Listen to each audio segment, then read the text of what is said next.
Pembacaan firman Tuhan pada pagi hari ini dipetik di dalam Ibrani pasal 13 ayat 1 hingga 8. Nasihat dan doa selamat. Peliharalah kasih persaudaraan. Jangan kamu lupa memberi tumpangan kepada orang. Sebab dengan berbuat demikian beberapa orang dengan tidak diketahuinya telah menjamu malaikat-malaikat. Ingatlah akan orang-orang hukum, karena kamu sendiri juga adalah orang-orang hukum. Dan ingatlah akan orang-orang yang diperlakukan sewenang-wenang, karena kamu sendiri juga masih hidup di dunia ini. Hendaklah kamu semua penuh hormat terhadap perkawinan, dan janganlah kamu mencemarkan tempat tidur, sebab orang-orang sundal dan penzina akan dihakimi Allah. Janganlah kamu menjadi hamba uang, dan cukupkanlah dirimu dengan apa yang ada padamu. Karena Allah telah berfirman, Aku sekali-kali tidak akan membiarkan engkau, dan aku sekali-kali tidak akan meninggalkan engkau. Sebab itu dengan yakin kita dapat berkata, Tuhan adalah penolongku, aku tidak akan takut. Apakah yang dapat dilakukan manusia terhadap aku? Ingatlah akan pemimpin-pemimpin kamu yang telah menyampaikan firman Allah kepadamu. Perhatikanlah akhir hidup mereka dan contohlah iman mereka. Yesus Kristus tetap sama, baik kemarin maupun hari ini dan sampai selama-lamanya. Demikianlah firman Tuhan. Syukur kepada Allah.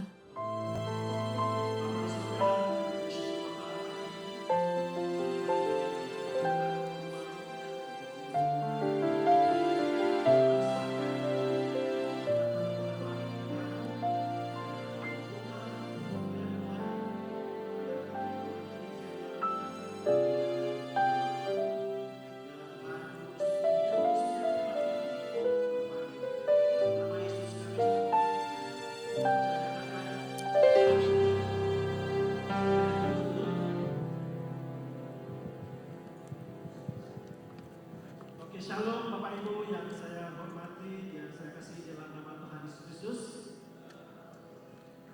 Ya, puji Tuhan, karena anugerah Tuhan, kemurahan Tuhan, kita ada di rumah Tuhan pada pagi ini. Berikan kemuliaan kepada Bapa di surga.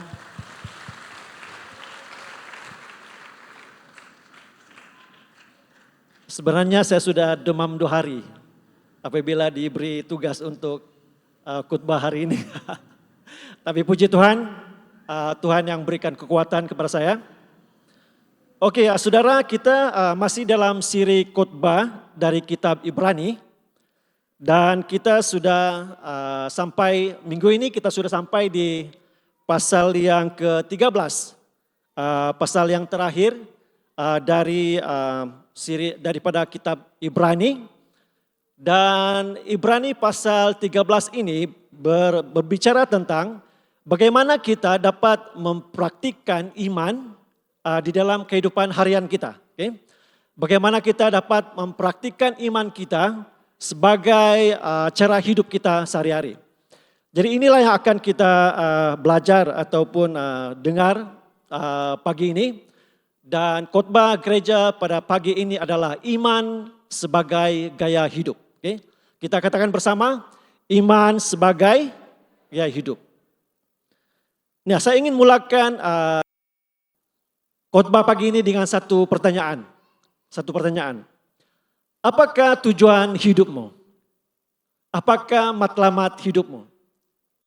Jadi kita jawab dalam hati kita lah. Ataupun kita tanya dalam hati kita, apakah tujuan hidup saya? Dan saya percaya kita mempunyai matlamat masing-masing di dalam hidup kita. Dan mungkin itu matlamat berupa kerjaya. Maksudnya kita ingin memiliki ataupun memegang satu jawatan yang baik, sukses di dalam pekerjaan. Mungkin juga itu berupa kesehatan. Maksudnya kita memerlukan kesehatan, sehat setiap masa. Mungkin juga itu kita memerlukan memiliki kedudukan keuangan yang stabil di dalam kita. Boleh juga itu keluarga, maksudnya yang masih mau berkawin macam Cindy, macam itu. Yang sudah berkawin mau anak macam Puan Christina, macam itulah. Yang sudah ramai anak, mau anaknya berjaya dalam pendidikan, macam saya ramai anak kan. Saya ada 7 anak, jadi itu semua adalah matlamat hidup kita. Dan kita masing-masing ada matlamat hidup. Kan? Jadi, nah bercakap tentang matlamat hidup, saya juga ada matlamat hidup. Dan salah satu matlamat hidup saya adalah naik haji. Kamu tahu maksudnya naik haji?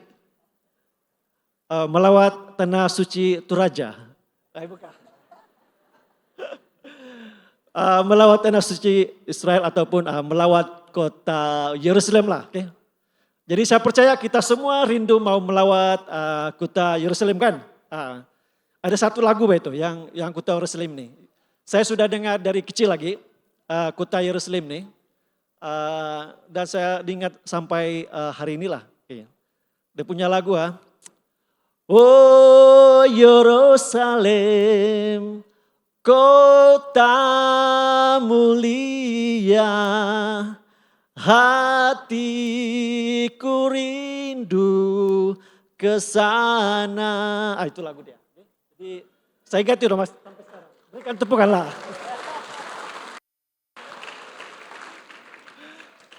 Jadi dari kecil saya menyanyi sampai sekarang baru dapat.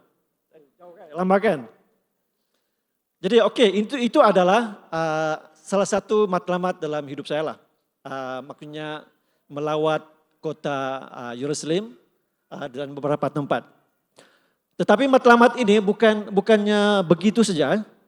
Saya mengalami cabaran juga. Sebab sepatutnya 3 tahun yang lepas saya dengan beberapa rombongan lah, termasuk adik saya. Sepatutnya kami pergi tahun 2020, bulan Mac. Tetapi oleh kerana masa itu berlakunya wabak COVID-19. Jadi seluruh mengalaminya dan penerbangan kami ke sana, perjalanan kami dibatalkan. Dibatalkan, bukan ditunda, dibatalkan.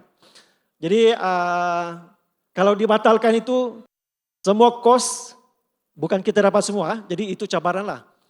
Tetapi puji Tuhan, akhirnya bulan lepas bulan September, saya, istri saya, adik saya Frizia, suaminya dan anaknya, ada satu lagi Puan Rita. Mana ada bukan Puan Rita sini? Oke. 6 orang dari Tawau. Kami telah berjaya menjajakan kaki kami di kota Yerusalem. Oke, berikan kemuliaan kepada Tuhan. Dan banyak tempat lagi lah. Kami mendaki Gunung Sinai. Kamu pernah?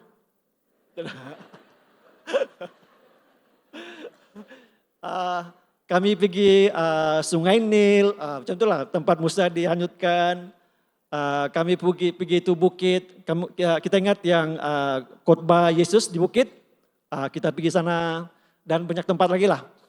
Nah itu matlamat hidup saya lah, yang lebih 40 tahun baru tercapai.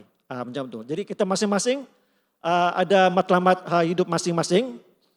Nah untuk mencapai matlamat ini, kita mempunyai jalan yang kita perlu tempuhi. Okay? Kita melalui beberapa jalan yang kita perlu tempuhi. Dan ada orang berkata, hidup ini seperti mendaki gunung, turun gunung. Kadang-kadang kita di atas, kadang-kadang di bawah. Ada juga yang mengatakan bahwa jalan hidup ini berliku-liku. Okay, berliku. Jadi saya teringat masa umat Israel keluar daripada menuju tanah Kanaan. Mereka berpusing-pusing di padang gurun selama 40 tahun. Oke, jadi kita masing-masing ada jalan yang perlu kita tempuhi. Dan kita juga dalam kehidupan ini kita juga diumpamakan sebagai satu perlombaan. Okay? Satu perlombaan, satu larian. Jadi setiap kita ini mempunyai lorong larian masing-masing. Okay? ada triknya masing-masing di dalam kehidupan kita. Ada yang mungkin berlari jarak dekat dan perlu kelajuan. Ada juga yang berlari jarak jauh dan perlu ketahanan fisikal. Tetapi apapun jenis larian kita itu, matlamat utama kita itu adalah untuk sampai ke garis akhir. Okay? Matlamat utama kita adalah untuk sampai ke garis akhir. Dan selagi kita mencapai garis akhir itu, garis penamat, kita adalah dianggap pemenang di dalam kehidupan kita. Jadi matlamat kita adalah untuk mencapai garis penamat itu, garis akhir. Untuk kita menjadi sebagai seorang pemenang. Nah, demikian juga dalam kehidupan kita sebagai orang Kristen. Kita mempunyai matlamat tujuan yang istimewa. Jadi matlamat kita sebagai orang percaya ialah memuliakan Tuhan di dalam kehidupan kita setiap hari. Itulah matlamat hidup, matlamat utama di dalam kehidupan kita. Jadi itu akan menjadi gaya hidup di dalam kehidupan kita setiap hari. Jadi kehidupan seorang Kristen adalah kehidupan yang dipenuhi dengan Roh Kudus, hidup menurut firman Tuhan, hidup dalam pertobatan, membuat kebajikan, dan ini akan membuat umat Kristen semakin serupa dengan gambar Kristus. Akhirnya memberikan kemuliaan kepada Allah kita di surga. Nah, jadi iman kita ini berkait rapat dengan kehidupan kita sehari-hari. Iman kita itu dapat dilihat daripada kehidupan kita sehari-hari.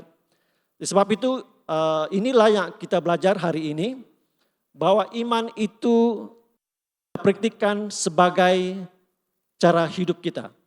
Iman sebagai gaya hidup kita setiap hari. Maksudnya setiap hari daripada perbuatan kita, daripada tingkah laku kita, kita dapat memperlihatkan kepada orang bahwa kita beriman di dalam Tuhan Yesus. Iman sebagai gaya hidup kita. Nah, bagaimana kita mempraktikkan bahwa iman sebagai gaya hidup kita? Keyakinan sejatinya adalah gaya hidup.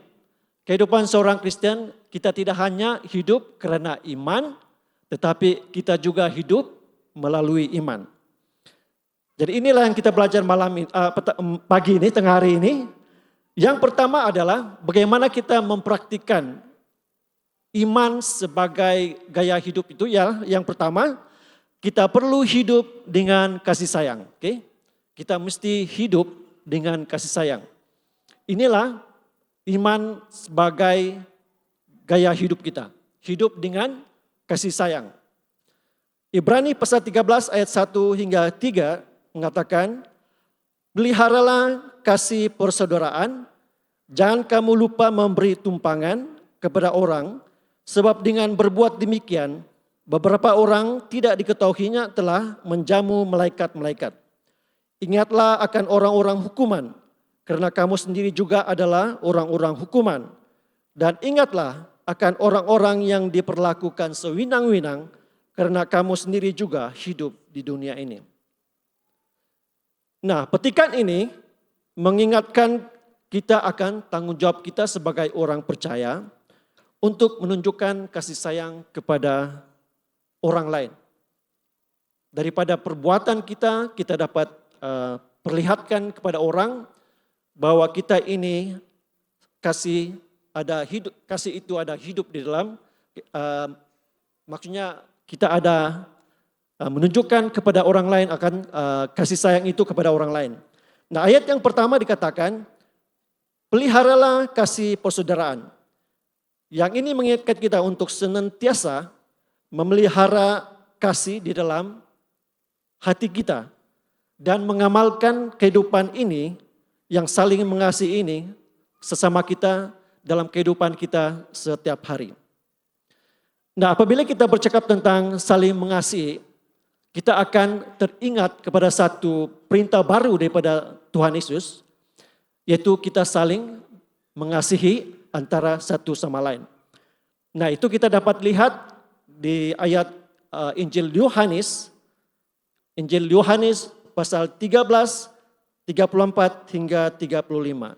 Injil Yohanes pasal 13, 34 hingga 35. Mari kita baca bersama-sama. Aku memberikan perintah baru kepada kamu, yaitu supaya kamu saling mengasihi, sama seperti aku telah mengasihi kamu. Demikian pula kamu harus saling mengasihi. Dengan demikian semua orang akan tahu bahwa kamu adalah murid-muridku, yaitu jikalau kamu saling mengasihi. Nah, Tuhan Yesus mengajar kita akan perintah ini, yaitu kita harus saling mengasihi antara satu sama lain. Nah, kasih ini tidak terbatas oleh negara, dari mana asal kita. Kasih ini tidak terbatas oleh suku kaum kita, dari mana kita, dari kaum yang mana, dari mana. Tidak juga terbatas atas status ataupun kedudukan kita. Jadi sebagai contoh di Jemaat Saint Patrick ini kita datang ataupun terdiri daripada berbagai suku bangsa. Kita ada Toraja, kita ada Kadazan Dusun, kita ada juga Iban, kita ada juga Timur, orang Cina dan sebagainya. Jadi kita ini terdiri daripada berbagai kaum. Tetapi itu tidak membatasi kita untuk kita mengasihi antara satu sama lain. Jadi kasih ini tidak dibataskan oleh suku kaum, kita punya bangsa dan juga dari mana kita datang ataupun kita punya status kedudukan. Kita adalah bersaudara di dalam kasih Kristus. Oleh itu kita sentiasa mengasihi antara satu sama lain di dalam kehidupan kita. Kita perlu perlihatkan dan orang boleh merasa bahwa kita hidup saling mengasihi antara satu sama lain. Nah, kasih seperti ini bukanlah bergantung sama ada kita menyukai orang itu atau tidak. Sebab kasih ini adalah satu perintah daripada Tuhan Yesus. Kita harus melakukannya, melaksanakannya di dalam kehidupan kita setiap hari. Kasih ini hanya harus ada di dalam hati kita sepanjang waktu, bukan ada waktu-waktu tertentu, tetapi sepanjang waktu menjadi bagian dari kehidupan kita dan selalu kelihatan di dalam gaya hidup. Maksudnya itu dapat dilihat, dapat dirasakan, boleh dialami oleh orang yang menerima kasih itu daripada kita. Kasih ini adalah di dalam hati kita karena kita mengenal Kristus Yesus. Jadi kalau ada Yesus tinggal di dalam kehidupan kita, kita dapat memancarkan kasih itu kepada orang lain. Orang boleh melihat, orang boleh merasakan kasih itu di dalam hidup kita. Oke, jadi pertanyaannya kepada kita pada hari ini. Adakah kita saling mengasihi antara satu sama lain? Katakan di kiri kanan Anda, adakah engkau mengasihi aku?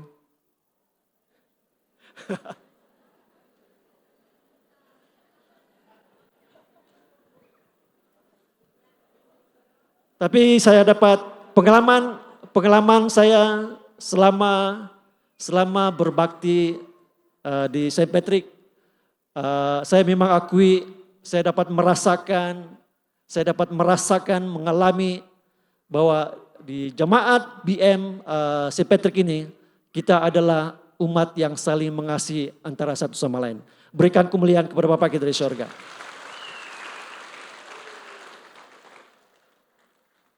Nah, yang kedua adalah bagaimana kita mempraktikkan iman sebagai gaya hidup adalah kita mempunyai amalan yang apabila kita ada tetamu, kita menyambut tetamu dengan sukacita, kita menjamu tetamu kita dengan senang hati.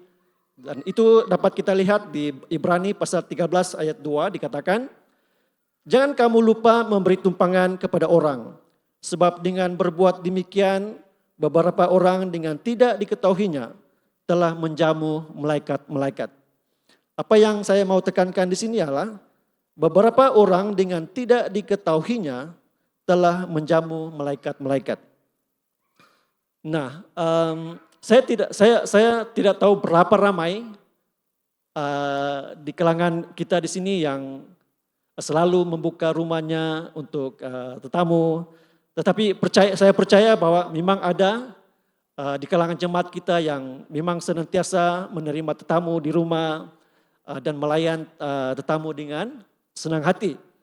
Tetapi kita jangan lupa bahwa amalan iman sebagai gaya hidup itu adalah kita haruslah melayani tetamu kita dengan sukacita, dengan senang hati. Nah, pengalaman pribadi saya, rumah saya itu saya buka untuk pertemuan sel. So maksudnya setiap minggu saya ada tamu. Sebab rumah saya digunakan untuk pertemuan sel. Dan saya sangat diberkati dengan pelayanan ini sebab saya percaya bahwa kelompok sel yang datang ke rumah saya itu akan membawa berkat kepada keluarga saya, kepada rumah saya. Sebab saya percaya bahwa apabila mereka mengadakan kelompok sel di rumah saya, ada juga malaikat yang bersama-sama dengan mereka untuk sama-sama melaksanakan ataupun mengadakan kelompok sel tersebut. Jadi kalau malaikat hadir di dalam rumah kita, itu iman kita lah, kita akan diberkati. Berikan kemuliaan kepada Tuhan. Jadi itu antara contoh kecil lah, contoh kecil bagaimana kita melaksanakan iman itu dalam gaya hidup kita. Di rumah saya pun adalah sedikit alat-alat musik di rumah saya. Jadi kadang-kadang saya panggil apa itu aleli musik, kita punya tim musik. Oke, datanglah rumah, kamu berlatihlah main musik. Dan mereka datang, dan semalam pun Jul dengan tim datang di rumah, buat latihan untuk kebaktian pagi ini. Jadi saya percaya apabila mereka datang ke rumah saya, buat latihan musik di rumah saya percaya ada juga malaikat yang turut main musik di rumah saya. Jadi itu akan memberkati rumah saya juga kan. Jadi itulah antara bagaimana kita mempraktikkan iman di dalam gaya hidup kita. Jadi saya menggalakkan semua kita, jemaat St. Patrick, jangan kita ragu-ragu menyambut tetamu kita datang ke rumah, bahwa mungkin kita tidak tahu bahwa ada malaikat datang bersama-sama dengan dia dan kita jamu dia, maksudnya kita juga menjamu malaikat itu. Dan itu kita punya iman. Oke, yang seterusnya ialah dikatakan di situ kita juga mengambil berat tentang orang yang menderita. Oke? Kita juga mengambil berat tentang orang yang menderita. Ibrani pasal 13 ayat 3 dikatakan, ingatlah akan orang-orang hukuman, karena kamu sendiri juga adalah orang-orang hukuman. Dan ingatlah akan orang-orang yang diperlakukan sewinang-winang, karena kamu sendiri juga masih hidup di dunia ini. Nah, apabila kita mengingati dan memperhatikan orang yang susah, orang yang menderita, kita akan menjadi apa yang kita panggil community iman. Ini dalam ini ya, kalau kita senantiasa memperhati, sentiasa melihat, sentiasa ingin tahu orang yang susah, orang yang menderita, kita akan menjadi satu community yang dipanggil community iman. Yang bermaksud, jika sebahagian anggota tubuh kita itu sakit, seluruh anggota juga sakit. Itu kan? Macam tubuh kita ini terdiri pada banyak anggota. Kalau gigi kita sakit, seluruh tubuh kita akan sakit. Yaitu kita panggil community iman. Jadi kalau kita dapat melihat ada jemaat kita yang menderita, ada jemaat kita yang susah, dan kita dapat merasakan kesusahan itu juga, itu yang dipanggil sebagai empati dalam kehidupan kita. Kita ada empati. Maksudnya kita juga merasai apa yang dirasai oleh orang lain yang susah, yang menderita itu. Jadi kalau kita bilang ada activity melawat penjara, kita ada program melawat rumah sakit, itu adalah kita panggil community iman. Bahwa kita merasakan orang itu susah, orang itu sakit, kita sebagai anggota juga merasakan sakit yang sama itu, sakit yang sama. Jadi dalam 1 Korintus pasal 12 ayat 26 dikatakan, karena itu jika satu anggota menderita, semua anggota turut menderita. Jika satu anggota dihormati, semua anggota turut bersukacita. Nah, jadi apabila kita melihat penderitaan dan kesakitan orang lain, kita perlu dapat merasakan penderitaan itu juga. Okay? Itu namanya empati.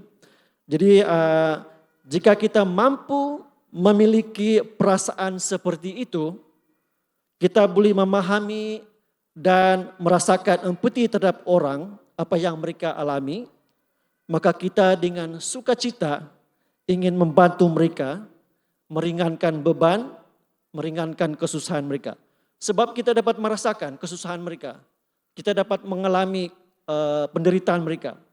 Jadi kalau kita ada perasaan macam itu, kita akan coba dengan sukacita akan membantu dan meringankan beban orang itu. Jadi saudara-saudara, kita telah belajar bagaimana hidup saling mengasihi antara satu sama lain.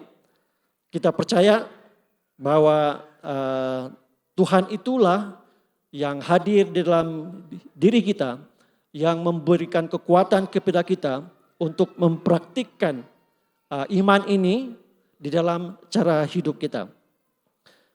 Nah, kita mau periksa diri kita, adakah kasih itu lebih banyak di dalam kehidupan kita, ataupun ada satu yang sikap yang kita panggil acu tak acu, ada satu sikap yang kita panggil no feeling, itu kan?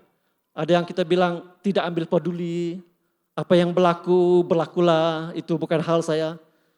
Jadi kalau kita timbang-timbanglah dalam kehidupan kita, mana yang lebih banyak? Perasaan kasih itu, ataupun yang acu tak acu, no feeling, ataupun yang tidak peduli ini lebih dominan di dalam kehidupan kita. Jadi saya ingin mengajak sekalian untuk kita menonton satu video animasi tentang ini, dan harap melalui video ini kita dapat belajar sesuatu daripadanya.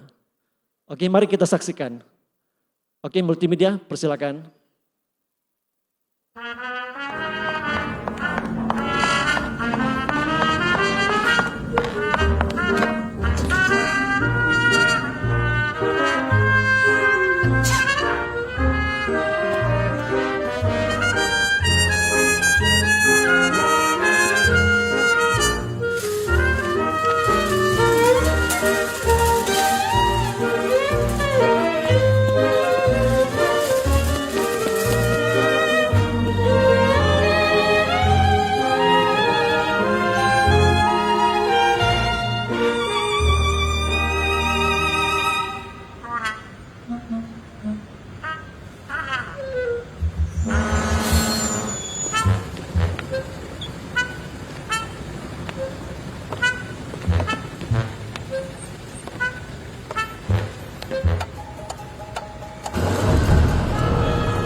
Oke, berikan kemuliaan kepada Bapa di surga. Jadi apa yang kita belajar daripada video ini ialah kita sentiasa buka tangan kita luas-luas untuk membantu orang lain. Bukannya kalau kita perhatikan dia punya video itu dia ini kan. Pokoknya dia sukar untuk membantu orang lain sebab tangannya itu dalam pocket saja. Jadi pelajarannya adalah kita buka hati kita buka tangan kita untuk senantiasa membantu orang lain. Jadi adakah orang di sini yang seperti itu? Di sini? Tidak kan? Oke, berikan kemuliaan kepada Bapa di surga.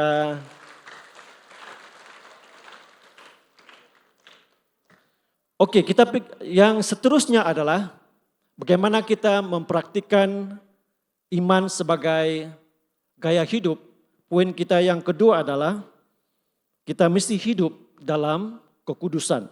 Hidup dalam kekudusan. Jadi ini satu poin yang agak serius untuk kita perhatikan. Katakan di kiri kanan Anda, ini serius. Ya, ini serius. Oke, hidup menjalani kehidupan dengan kekudusan. Kita baca di Ibrani pasal 13 ayat 4 hingga 6. Hendaklah kamu semua penuh hormat terhadap perkawinan dan janganlah kamu mencemarkan tempat tidur. Sebab orang-orang sundal dan penzina akan dihakimi Allah. Janganlah kamu menjadi hamba uang dan cukupkanlah dirimu dengan apa yang ada padamu. Karena Allah telah berfirman, aku sekali-kali tidak akan membiarkan engkau dan aku sekali-kali tidak akan meninggalkan engkau.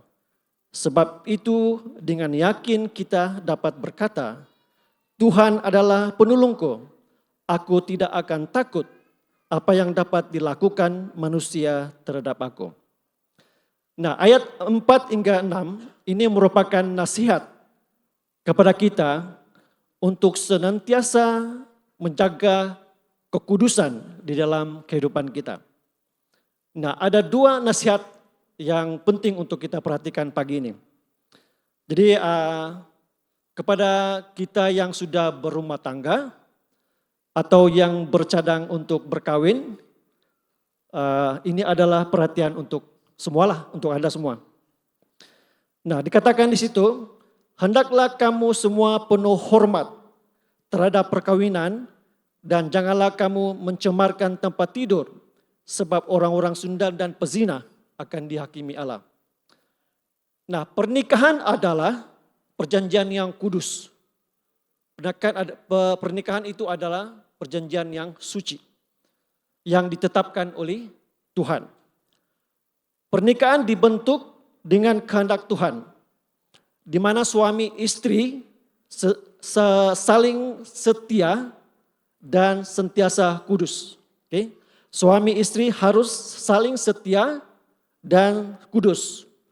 Karena pernikahan adalah hubungan seumur hidup, merupakan janji yang abadi, tidak boleh melakukan sesuatu yang apapun dapat merusakkan perjanjian kudus tersebut. Oleh karena itu firman Tuhan memberikan peringatan yang sangat serius kepada kita dalam ayat yang keempat. Hendaklah kamu semua penuh hormat terhadap perkawinan dan janganlah kamu mencemarkan tempat tidur. Nah, tidak ada seorang pun yang boleh mencemarkan perkawinan. Ini serius. Ini firman Tuhan yang sangat serius. Tidak ada seorang pun yang boleh mencemarkan perkawinan. Perkawinan sendiri adalah suatu yang kudus, yang suci. Jika seorang tidak menikah dengan sah mengikut kehendak Tuhan, atau selepas perkawinan tidak menjaga kekudusan perkawinan dan melakukan hubungan dengan orang lain selain pasangan. Ini perkataan yang lain adalah selingkuh. Itu dipanggil selingkuh. Itu merupakan suatu penghinaan terhadap perjanjian perkawinan tersebut dan amat dibenci oleh Tuhan. Jadi itu adalah, maaf saya katakan, itu adalah satu perbuatan zina yang dikutuk atau dibenci oleh Tuhan. Jadi kita sebagai umat jemaat yang sudah berkawin, yang serius pula saya kan? Janganlah serius betul lah. Jadi kita jemaat, khususnya yang sudah berumah tangga, atau yang bercadang untuk berkawin, ini yang perlu kita ingat. Ini yang perlu kita, orang bilang, inilah iman, gaya hidup yang perlu kita praktikkan, kita laksanakan untuk kita menjaga kesucian perkawinan kita. Jadi kita jangan lupa bahwa perkawinan itu adalah perjanjian seumur hidup. Ia mestilah dijaga dengan hormat, dijaga dengan kekuatan hikmat daripada Tuhan. Jadi kalau kita bersandarkan kepada selera manusia, kekuatan manusia, kita tidak akan dapat melakukannya. Tetapi kalau ada Tuhan di dalam hidup kita, kita akan dapat mempertahankan kesucian perkawinan itu. Oke? Itu yang pertama, kekudusan yang pertama, yaitu kekudusan perkawinan. Yang kedua adalah tentang keuangan. Keuangan. Firman Tuhan menyatakan, janganlah kamu menjadi hamba uang dan cukupkanlah dirimu dengan apa yang ada padamu. Tidak salah untuk kita mencari uang sebanyak pun, tetapi yang salahnya adalah kita menjadi hamba uang. Oke? Saya pun memang suka cari uang, sebab kalau saya banyak uang, saya boleh memberkati orang lain. Tapi bukan tujuan untuk saya menjadi hamba uang.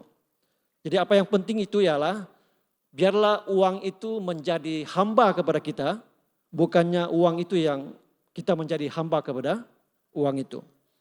Jadi masalah dunia hari ini adalah sikap tamak yang ada pada manusia pada hari ini yang menyebabkan kita tidak pernah merasa puas.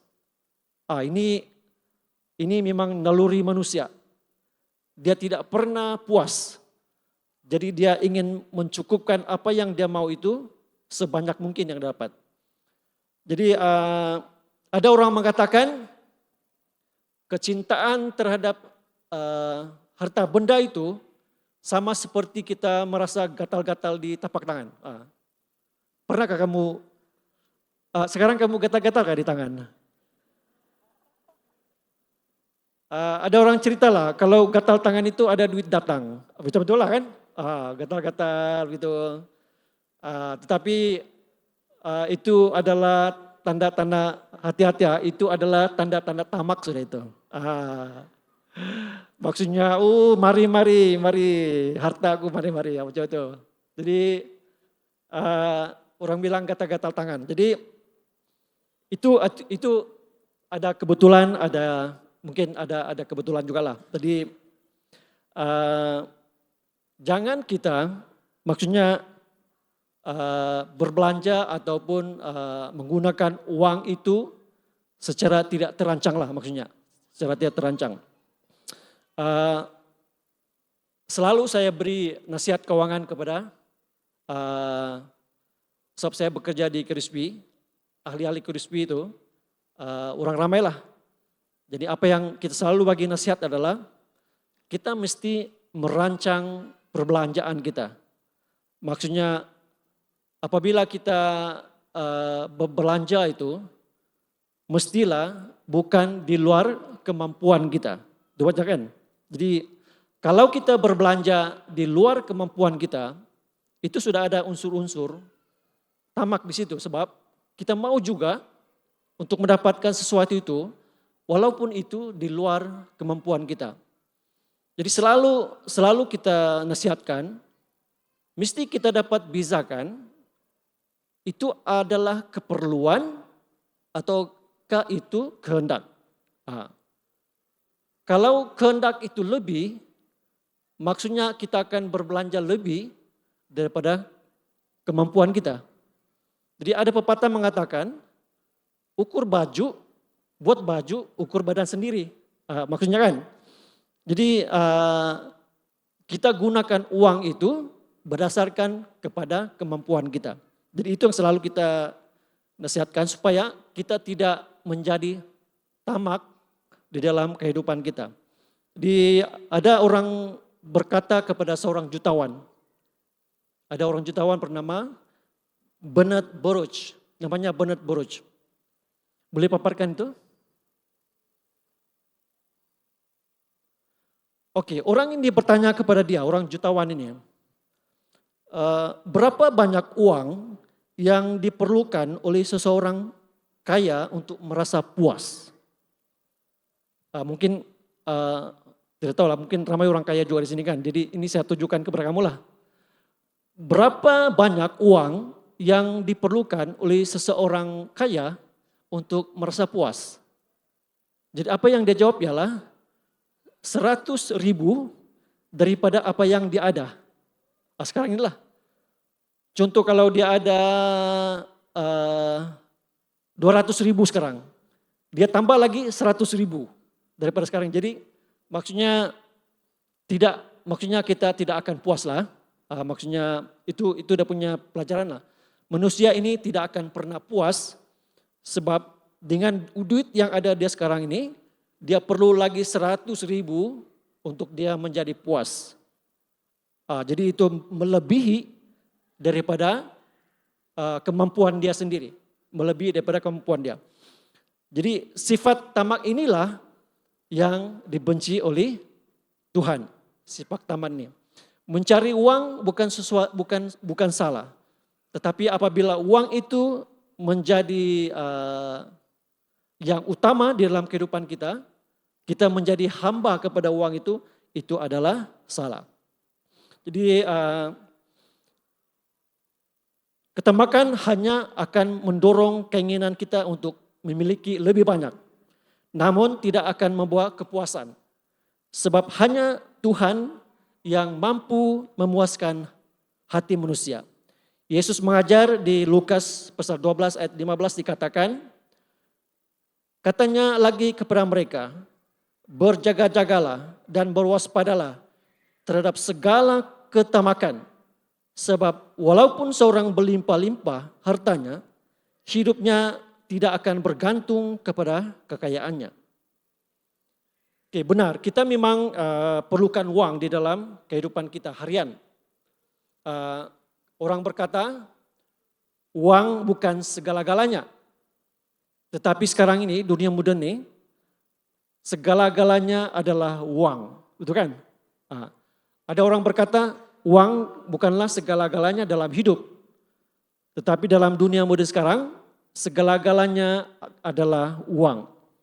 Kita keluar saja dari pintu, kita perlu bayar sudah, kan? Jadi memang itu apa yang berlaku sekarang. Tetapi janganlah kita terlalu mengejar uang. Jangan sampai kita menjadi tamak dan kita menjadi hamba uang, terlalu bergantung kepada uang. Segala pikiran kita, segala usaha kita tertumpu kepada mengumpul keuangan. Ibrani pasal 13 ayat 5 dikatakan, janganlah kamu menjadi hamba uang dan cukupkanlah dirimu dengan apa yang ada padamu. Karena Allah telah berfirman, aku sekali-kali tidak akan membiarkan engkau dan aku sekali-kali tidak akan meninggalkan engkau. Saudara, kita perlu bergantung kepada Tuhan yang senantiasa mencukupkan segala keperluan kita. Yang penting kita berusaha mencari nafkah dalam kehidupan kita sehari-hari. Dan kalau merasa tidak cukup, jangan khawatir sebab janji Tuhan dialah yang akan mencukupkan segala keperluan kita setiap hari. Sebab Tuhan tidak akan membiarkan dan meninggalkan kita.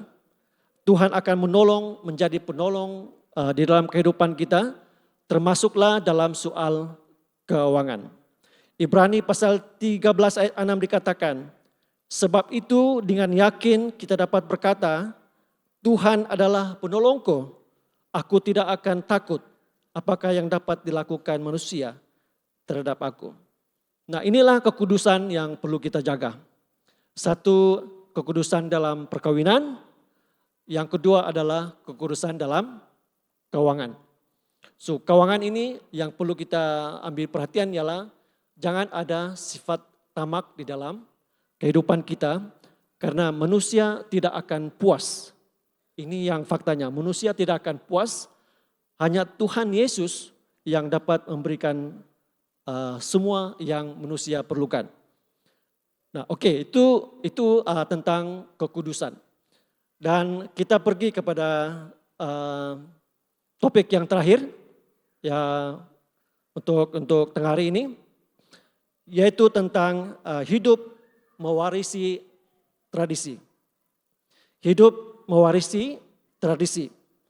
Ibrani pasal 13 ayat 7 hingga 8 dikatakan, ingatlah akan pemimpin-pemimpin kamu yang telah menyampaikan firman Allah kepadamu.